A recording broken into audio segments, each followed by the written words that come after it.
بسم اللہ الرحمن الرحیم۔ شروع اللہ کا نام لے کر جو بڑا مہربان نہایت رحم والا ہے۔ طاقت اور دولت کے نشے میں چور بہت سے مغرور بادشاہ ایسے گزرے ہیں جو خدائی کا دعویٰ کر بیٹھے، اور رب تعالیٰ کی ذات نے ان کا وہ انجام کیا کہ دنیا نے عبرت حاصل کی۔ اسی طرح ایک بادشاہ نمرود تھا جس کو پوری دنیا کی بادشاہت دی گئی تھی۔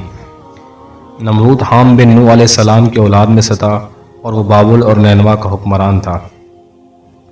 وہ انتہائی ظالم اور سرکش بادشاہ تھا۔ اس کا زمانہ تقریباً 3000 سال پہلے کا ہے اور اس نے تقریباً 400 سال عمر پائی۔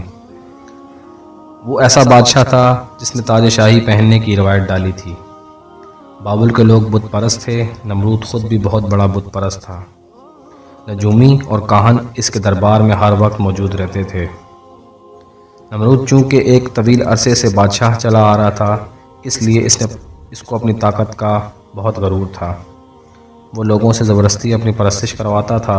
اللہ تعالیٰ نے نمرود اور اس کی قوم کے لیے حضرت ابراہیم علیہ السلام کو معبود فرمایا، جنہوں نے بابل کے نزدیک اور شہر کو اپنا مسکن بنایا۔ انہوں نے نمرود اور اس کی قوم کو اللہ کی وحدانیت کی دعوت دینا شروع کر دی، مگر وہ لوگ بت پرستی کو چھوڑنے کا تیار نہ تھے۔ ایک دن موقع پا کر حضرت ابراہیم علیہ السلام نے بت کدے میں موجود تمام بت توڑ دیے۔ جب نمرود کو یہ پتہ چلا تو وہ بہت غضبناک ہوا۔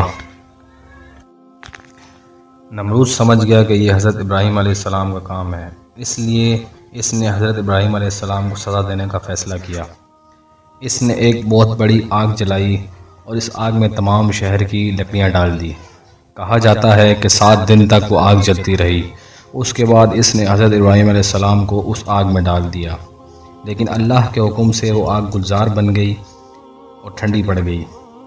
یہ دیکھ کر نمرود بہت متاثر ہوا اور حضرت ابراہیم علیہ السلام کو کہا، تیرا خدا بہت طاقتور ہے، میں اس کی راہ میں 4000 قربانیاں دوں گا۔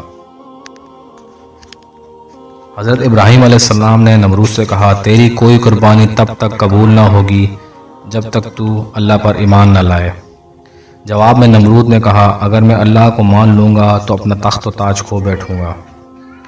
اس نے حضرت ابراہیم علیہ السلام کو رہا کر دیا۔ یہ دیکھ کر نمرود کی بیٹی اور کچھ لوگ حضرت ابراہیم علیہ السلام پر ایمان لے آئے۔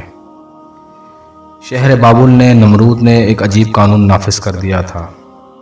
اس نے تمام غلہ اپنے پاس رکھ لیا اور لوگ جب غلہ لینے جاتے تو نمرود صرف انہی غلہ دیتا جو اس کی پرستش کرتے تھے۔ حضرت ابراہیم علیہ السلام جب غلہ لینے گئے تو نمرود نے حضرت ابراہیم علیہ السلام سے یہی کہا کہ مجھے سجدہ کرو اور غلہ لے جاؤ۔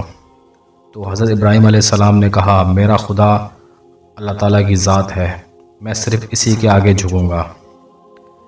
نمرود کو حضرت ابراہیم علیہ السلام کی یہ بات بہت بری لگی اور وہ انتہائی غصہ ہوا اور حضرت ابراہیم علیہ السلام کو شہر سے باہر نکلنے کا حکم دیا اور کہا، جا اپنے خدا سے اناج لے لے۔ اللہ تعالیٰ کی ذات نے اپنی قدرت سے ریت کی بوری کو اناج کی بوری میں بدل دیا۔ پھر نمرود نے آسمان کے خدا کو ڈھونڈنے کا فیصلہ کیا۔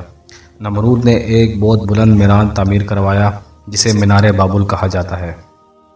نمرود نے اپنے معماروں اور مزدوروں کو حکم دیا، اس مینار کی بلندی اتنی رکھنا کہ وہ نعوذ باللہ آسمانوں کے خدا سے جنگ کر سکے۔ اور جب مینار تعمیر ہو گیا تو نمرود مینار پر چڑھ کر آسمان کے خدا کو للکارنے لگا۔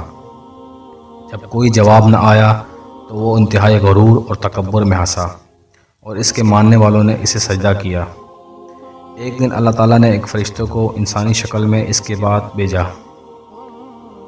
اس فرشتے نے نمرود کو توحید کی دعوت دی، مگر نمرود نے کہا، کون خدا؟ خدا تو میں ہوں۔ فرشتے نے 3 بار نمرود کو توحید کی دعوت دی، مگر نمرود نہ مانا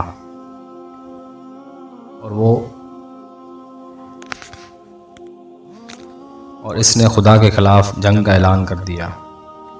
اس نے مشرق اور مغرب سے بہترین جنگجو منگوائے۔ وہ جیسے ہی میدان جنگ میں آیا، ادھر اللہ نے اس کی فوج پر مچھروں کا لشکر بھیج دیا۔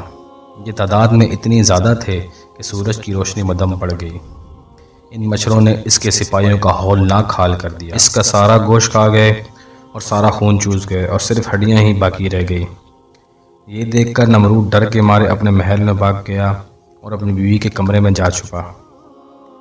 ایک مچھر اس کی ناک میں گھس گیا اور اس نے اس کے دماغ کو چاٹنا شروع کر دیا۔ تکلیف کے مارے نمرود دیوار پر ٹکر مارتا تو اسے سکون ملتا۔ جب نمرود اپنے سر پر ڈنڈے بھرواتا تو مچھر کاٹنا بند کر دیتا۔ جب بھی کوئی دربار میں اس سے ملنے آتا تو نمرود اسے اپنے سر پر ڈنڈے مارنے کا کہتا تاکہ اسے سکون مل سکے۔ اسی طرح 40 سال تک ڈنڈے کھاتے کھاتے اس کی موت ہو گئی اور وہ تمام دنیا کے لیے مثال عبرت بن گیا۔ بے شک تمام تعریفیں اللہ کے لیے ہی ہیں، وہی ذات پاک ہے اور وہی عبادت کے لیے لائق ہے، اسی کی بادشاہی ہے۔